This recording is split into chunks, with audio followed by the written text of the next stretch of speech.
എല്ലാവരും പിന്തുണയ്ക്കുന്ന ഈ സമരത്തെ കണ്ടില്ലെന്ന് നടിക്കുന്നത് നമ്മുടെ സർക്കാർ മാത്രമാണ്.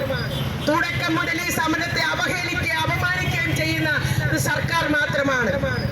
ഏറ്റവും ഒടുവിൽ ഇവിടുത്തെ ധനകാര്യമന്ത്രി പറഞ്ഞിരിക്കുന്നത് ഈ സമരത്തെ കുറിച്ച് അദ്ദേഹം മിണ്ടിയത് 7ാമത്തെ ദിവസമാണ്.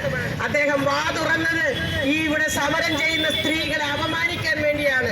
രാഷ്ട്രീയ പ്രേരിതമായി ആട്ടിത്തെളിച്ചു കൊണ്ടുവന്ന് ഇരുത്തിയിരിക്കുന്ന ആളുകളാണത്രേ ഇവിടെ ഇരിക്കുന്ന ആശാവർക്കർമാർ.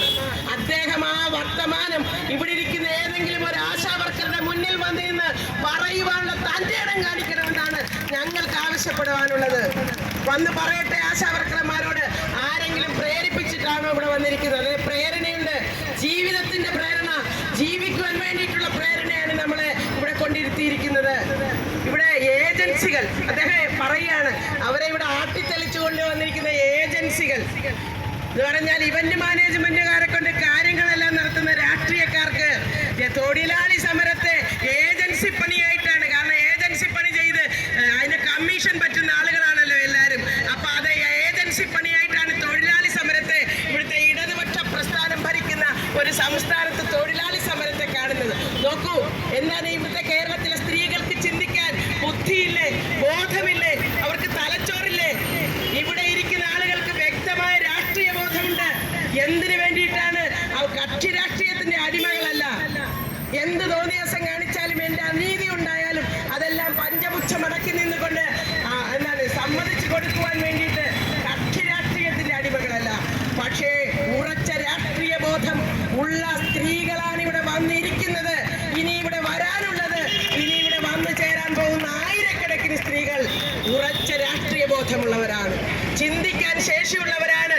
എന്തിനു വേണ്ടിയിട്ടാണ് ഇവിടെ വന്നിരിക്കുന്നതെന്ന് ഉറച്ച ബോധ്യമുണ്ട്. എങ്ങനെയാണ് തിരിച്ചു പോകേണ്ടതെന്നുള്ള ഉറച്ച ബോധ്യമുണ്ട്. ഉയർത്തുന്ന ഡിമാൻഡുകളെ കുറിച്ച് കൃത്യമായ ബോധമുണ്ട്. അത്തരത്തിൽ ഉറച്ച തീരുമാനത്തിന്റെ അടിസ്ഥാനത്തിൽ ഈ കേരളം പോലെയുള്ള ഒരു ഇടതുപക്ഷ സംസ്ഥാനത്ത് സ്ത്രീകൾ സമരത്തിനിറങ്ങുമ്പോൾ അനാവശ്യ സമരമെന്ന് പറഞ്ഞ് ആരോഗ്യമന്ത്രി ആദ്യമേ നമ്മളെ അവഹേളിച്ചു. പിന്നെ ധനകാര്യമന്ത്രി പറയുകയാണ് ആട്ടിത്തെളിച്ചു കൊണ്ടുവന്ന പാവങ്ങൾ. നമ്മളോട് ഭയങ്കര അനുകമ്പയും കരുണയാണ്, പാവങ്ങൾ. പക്ഷേ അദ്ദേഹത്തിന് അറിയില്ല ഇവിടെ വന്നിരിക്കുന്ന ആളുകളുടെ ഇച്ഛാശക്തി എന്താണെന്ന്.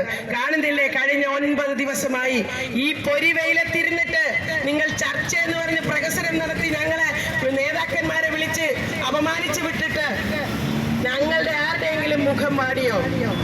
7 ദിവസവും ഇവിടെ ഇരുന്ന് വെയിൽ കൊള്ളുകയാണ്. ഞങ്ങൾ ആരെങ്കിലും പിന്തിരിഞ്ഞു പോയോ?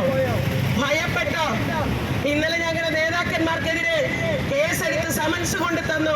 24 മണിക്കൂറിനകം കണ്ടോൺമെന്റ് പോലീസ് സ്റ്റേഷനിൽ ഹാജരാകണം എന്ന് പറഞ്ഞുകൊണ്ട് ഇവിടെ ഇരുന്ന് ഏതെങ്കിലും ഒരാശ ഭയന്നോ? ഒരാശയും ഭയന്നില്ല.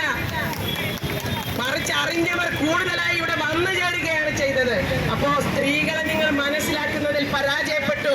നിങ്ങൾക്ക് അധികാരം